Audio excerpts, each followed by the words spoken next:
Rashes फळ आपल्याला पिकलेले कसे ओळखता येतात, पण बऱ्याच जणांचा मला असा फोन आला की चिक्कू पाडायला लागला कसं ओळखायचं हे तुम्हाला मी समजून सांगणार आहे. बघा, आता हा चिक्कू मोठा दिसतोय, पण बघा इथं माझ्या नकापाशी एक पॉईंट आहे काळा, म्हणजे काटा म्हणू शकतो त्याला. हा काटा जोपर्यंत गळत नाही तोपर्यंत चिक्कू पाडायला लागला नाही असं समजायचं नाही. आता इथे दुसरा एक चिक्कू आहे बघा, हा चिक्कू काटा गळून गेलेला आहे इथला. बघा इथं नकापाशी पॉईंट आहे इथं, बघा इथं हा काटा गळून गेलेला आहे. आणि दुसरी एक खूण अशी आहे की समजा हे काटा जरी गळला नाही गळला तरी तुम्ही ते असं एक साधारण नख ओढायचं आहे. बघा हे तुम्ही नख ओढल्यानंतर हा पिवळसर भाग दिसतोय बघा त्या सालीचा आतला. हा चिक्कू पक्व झालेला आहे, तोडायला हरकत नाही. पण आता ह्याच्यावर मी नख ओढतो बघा, आता इथं मगाशी पहिल्यांदा दाखवला तुम्हाला, ह्याच्यावर मी नख ओढतोय बघा.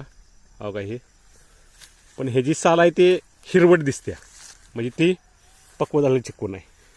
दुसरी गोष्ट अशी आहे की सीताफळ, काजू, चिक्कू, आंबा, पेरू, पपई हे साधारण पिवळसर दिसले की आपण उतरतो सहजासहजी. आता इथे एक दोन चिक्कू दिसतात बघा.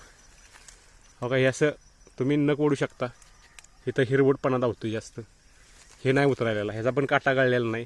ह्याची कुस किंवा लव म्हणतो आपण, ह्याची लव पूर्ण निघून गेलेली आहे बघा. हो काही चिक्कू उतरायला आलेला आहे असं समजायचं.